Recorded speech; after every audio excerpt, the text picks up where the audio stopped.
the Battle of L.A., the Clippers pulverizing the once proud Lakers on Sunday in a made-for-network television matchup there. It was all about the subplot, though, as finally the long wait is over. Rajon Rondo making his debut, his much-anticipated debut, and statistically it was not a masterpiece for Rondo, but the Clippers so much better than the other team, it didn't really matter. Rondo only scored 2 points. He had 3 assists, couple of steals, bunch of turnovers, and a rebound, only 13 minutes, just kind of a warm-up act. But this subplot is the story here, the Clippers mopping the floor with the Lakers. But Rajon Rondo's new teammate, Paul George, by George, has already determined the role that the veteran guard is going to play on the team. Now, if you did not hear what he had to say, maybe you missed it, just imagine that I am Paul George here, and I will present to you what he said as Paul George. He said, quote, "I look at him," meaning Rondo, "as a leader in this group. He holds a lot of weight." The declaration made by Paul George, but wait, there's more. "He'll hold us accountable. That is what you need, somebody who says what needs to be said," close quote. All right, so let us discuss. You're going to buy or sell Rajon Rondo as the Clipper leader? Absolutely buying. Buy. I'm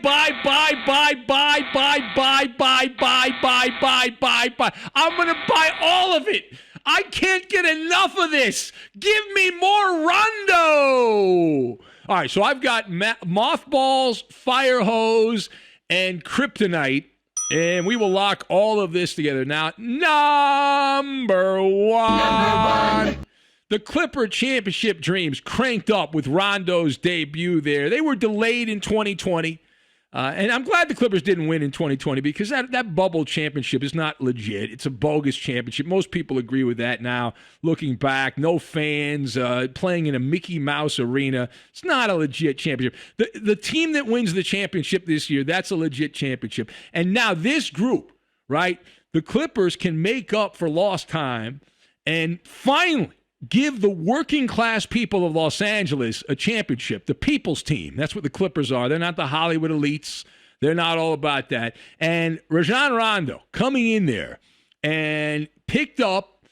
And listen, he didn't play particularly well in this game. The Clippers never trailed, by the way. That's how pathetic the Lakers are at this point. The Clippers never trailed in this game. Rondo working himself back in to the rotation, and he will be Captain Clutch by the time the postseason comes around. It's like clay, and they're molding this team together. The Atlanta Hawks had Rondo in mothballs in Georgia. He was marginalized on a pretty mediocre Atlanta team, and now he's been freed from the shackles of being a bit player, and he has a crucial role. Now, he's not the leading player on the Clippers, but he is going to be right behind the two key guns in Clipperland. Now, the second thing here, as we have said in previous episodes, in fact, we did a full MALLER monologue on the NBA trade deadline, and we pointed out what a shrewd move the Clippers made getting Rajon Rondo at the deadline, and it was all about the leadership void, right? And I guess I get it. Different strokes for different folks. Kawhi Leonard is a lead by example. Right? Lead by example player. He's what's known as the silent assassin. He's not going to yell, scream, and shout in an effort to fire up his teammates. That's just not how he is. It would appear that Paul George is not the type of player that is a leader. He's a follower. He needs someone to ride his backside and slap the badunkadunk and get him going there on the floor. Enter stage right Rondo, right? Rajon Rondo. The guy is a human fire hose when he's out there. Yeah, and have you ever tried to drink out of a fire hose? It's not the easiest thing to do. Rondo is loud. He's in your face. He's proud. No nonsense approach. Just what the Clippers need in this moment. And that is the floor general they were looking for. And he will be playing, by the time the postseason comes around, Rondo's going to be playing those clutch minutes down the stretch. And PG-13, he knows in his bones that he needs this. And he's admitting it.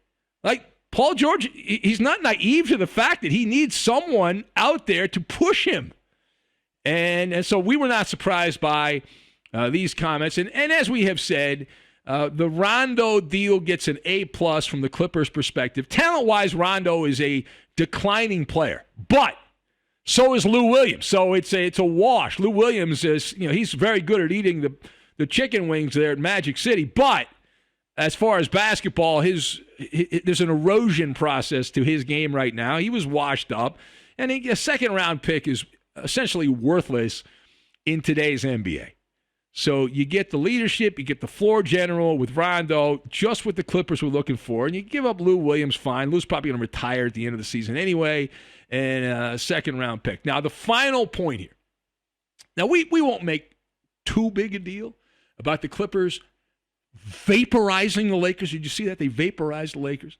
It was a regal roasting is what it was. But the purple and gold, the team they have on the court right now, they've gone from champs to chumps.